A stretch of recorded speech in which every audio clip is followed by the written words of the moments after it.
नमस्कार बच्चों, स्वागत है आपका आज की इस कक्षा में। आज की इस कक्षा में जिस विषय पर हम बात करेंगे वो है रचना के आधार पर वाक्य के भेद। वाक्य से संबंधित पहली डिजिटल कक्षा में हमने जाना वाक्य किसे कहते हैं और उसके मुख्य तत्व क्या हैं। शब्दों के व्यवस्थित और सार्थक क्रम को वाक्य कहा जाता है। परिभाषा के अनुसार हमने वाक्य के इस गुण को जाना। इसके अतिरिक्त वाक्य के 6 अनिवार्य तत्व हैं जिन पर हमने विस्तृत चर्चा की और बहुत संक्षिप्त में इस बात को भी समझा कि हम वाक्यों को 2 आधारों पर विभाजित भी कर सकते हैं, अर्थ के आधार पर और रचना के आधार पर। अर्थ के आधार पर हमने वाक्यों को 8 भागों में बांटा है और रचना के आधार पर 3 भागों में। आज हम उन्हीं 3 भागों के विषय में चर्चा करेंगे। तो इस दृष्टि से रचना के आधार पर वाक्य के जो 3 भेद सामने आते हैं वो है साधारण वाक्य या सरल वाक्य, संयुक्त वाक्य और मिश्रित वाक्य। तो इन तीनों वाक्यों के विषय में विस्तृत रूप से चर्चा करने के लिए सर्वप्रथम हम ध्यान देते हैं अपने पहले वाक्य भेद की ओर। पहला है हमारा साधारण वाक्य या सरल वाक्य। जिन वाक्यों में एक ही क्रिया होती है और एक कर्ता होता है वो साधारण वाक्य कहलाते हैं। दूसरे शब्दों में जिन वाक्यों में केवल एक ही उद्देश्य, जैसे ऊपर बोला गया कर्ता होता है तो वही दूसरा रूप एक ही उद्देश्य होता है और एक ही विधेय होता है, उन्हें साधारण वाक्य या सरल वाक्य कहते हैं। उदाहरण के लिए बिजली चमकती है, पानी बरसा, प्रणव हंसता है, गाड़ी रुकी। इन चारों ही वाक्यों में एक ही उद्देश्य और एक ही विधेय दिखाई देता है। बिजली उद्देश्य, पानी उद्देश्य, प्रणव उद्देश्य, गाड़ी उद्देश्य। शेष भाग चमकती है, बरसा, हंसता है, रुकी। आप देख रहे हैं इन चारों वाक्यों में एक ही उद्देश्य और एक ही विधेय दिखाई देता है। इस प्रकार ये चारों ही वाक्य साधारण या सरल वाक्य को परिलक्षित करते हैं। अगला हम देखते हैं कि संयुक्त वाक्य किन्हें कहते हैं। संयुक्त वाक्य जिस वाक्य में 2 या 2 से अधिक उपवाक्य मिले हों परंतु सभी वाक्य प्रधान हों तो ऐसे वाक्य को संयुक्त वाक्य कहते हैं। दूसरे सरल शब्दों में इस बात को समझने के लिए जिस वाक्य में साधारण अथवा मिश्र वाक्यों का मेल संयोजक अवयवों द्वारा होता है उसे संयुक्त वाक्य कहते हैं। अर्थात जब 2 वाक्य आपस में संयोजकों द्वारा जोड़े जाते हैं उन्हें संयुक्त वाक्य कहते हैं और जिन संयोजकों द्वारा ये जोड़े जाते हैं उन्हें योजक शब्द भी कहते हैं। योजक द्वारा जुड़े होने पर भी प्रत्येक वाक्य अपना स्वतंत्र अस्तित्व रखता है और एक दूसरे पर आश्रित नहीं होता। इस बात को समझने के लिए आइए हम कुछ उदाहरण देखते हैं। जैसे वह सुबह गया और शाम को लौट आया।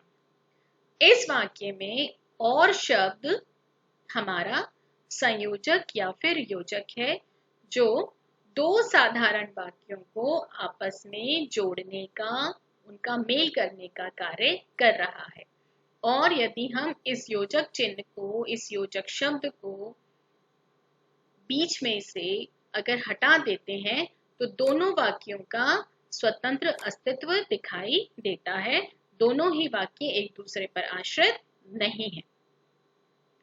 इसी प्रकार हमारा अन्य वाक्य है, प्रिय बोलो पर असत्य नहीं। अब यहाँ पर शब्द योजक है जो इन दोनों सरल वाक्यों को आपस में जोड़ रहा है और इसके हटाए जाने पर इन दोनों ही वाक्यों का स्वतंत्र अस्तित्व है। अगला वाक्य है, उसने बहुत परिश्रम किया किंतु सफलता नहीं मिली।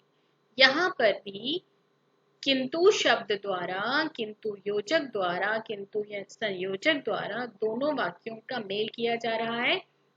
अगर बीच में से इस योजक को हटा दिया जाए तो दोनों ही वाक्य अपने आप में स्वतंत्र कहलाएंगे।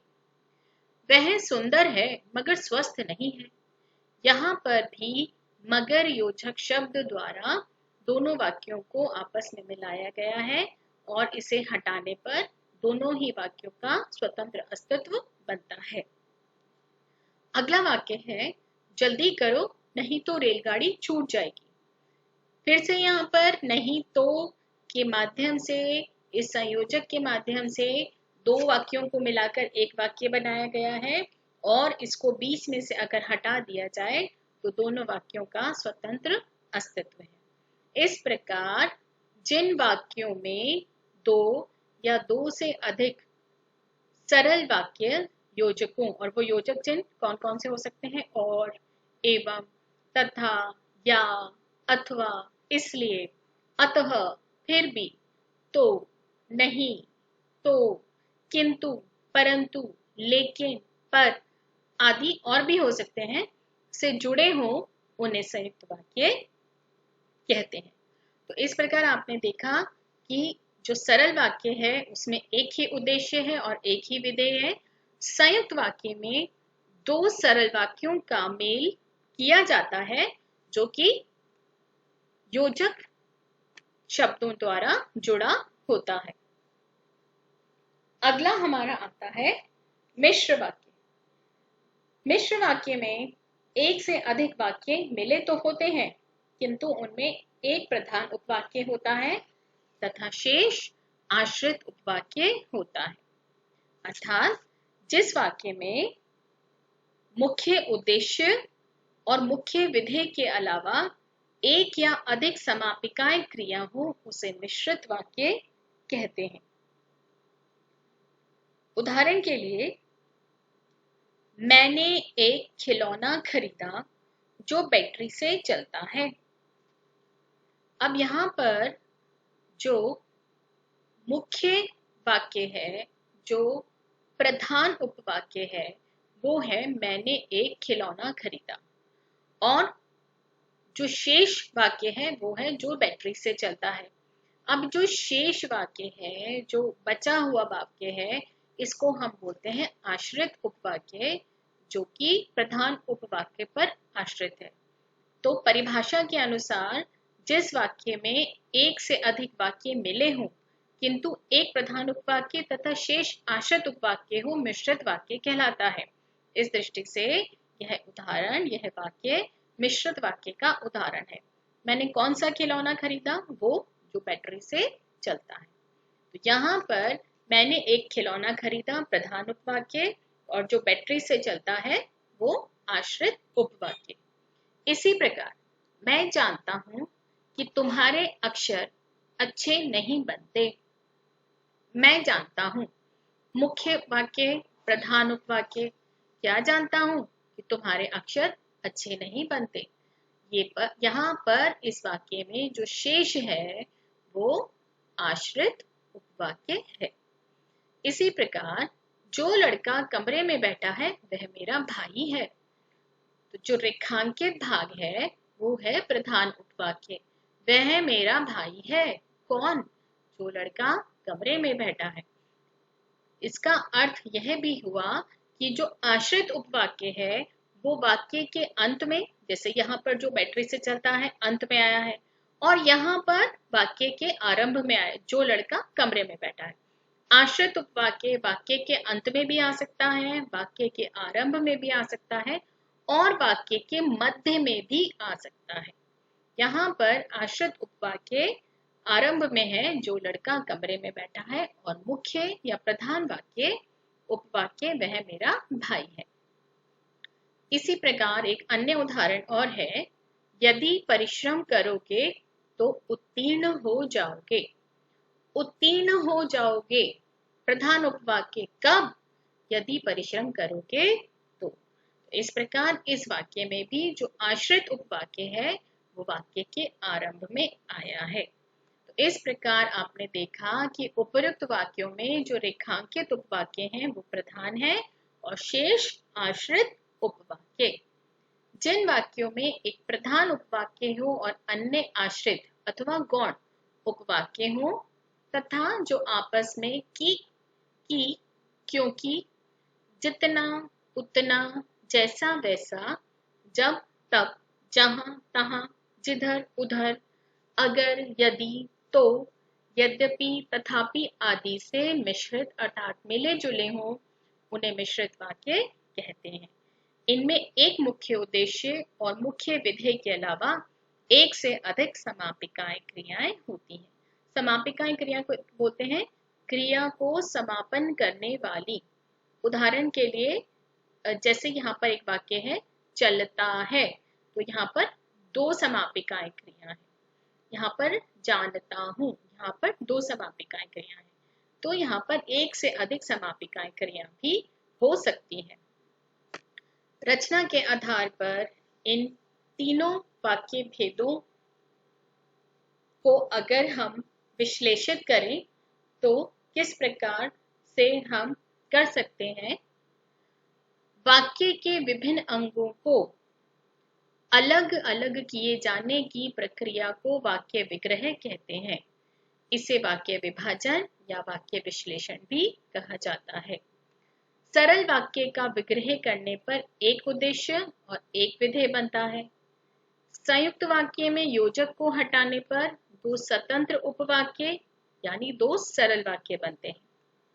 मिश्र वाक्य में से योजक को हटाने पर दो अपूर्ण वाक्य बनते हैं, क्योंकि मिश्र वाक्य में हमने पहले भी बात की है कि जो आश्रित वाक्य है वो प्रधान वाक्य पर आश्रित रहता है, इसीलिए दोनों ही एक दूसरे के बिना अधूरे होते हैं, अपूर्ण रहते हैं यदि उनमें से योजक चिन्ह हटा लिया जाए। इस दृष्टि से अगर हम देखें तो एक बड़ा सरल सा माइंड मैप जिसको हम बोल सकते हैं तैयार हो जाता है। सरल वाक्य एक उद्देश्य एक विधेय, संयुक्त वाक्य सरल वाक्य प्लस सरल वाक्य, मिश्र वाक्य प्रधान वाक्य प्लस आश्रित वाक्य। तो इस दृष्टि से रचना के आधार पर हमने वाक्य के तीनों भेदों सरल, संयुक्त और मिश्रित तीनों को समझा और जाना कि किस प्रकार वाक्य की बनावट के अनुसार उसको हम अलग अलग कोटि में डाल सकते हैं, विभाजित कर सकते हैं। मिश्र वाक्य क्योंकि प्रधान उपवाक्य और आश्रित उपवाक्य से मिलकर बनता है, तो हमारे पाठ्यक्रम की परंपरा के अनुसार परीक्षा में उपवाक्यों के भेदों को पूछे जाने की भी परंपरा है। तो अगली कक्षा में हम मिश्रित वाक्य में जो उपवाक्य होते हैं उनको कितने भेदों में बांटा गया है और उनको किस तरीके से पहचाना जाता है, वर्गीकृत किया जाता है, इस पर चर्चा करेंगे। तब तक के लिए आपसे आज्ञा लेती हूँ। नमस्कार।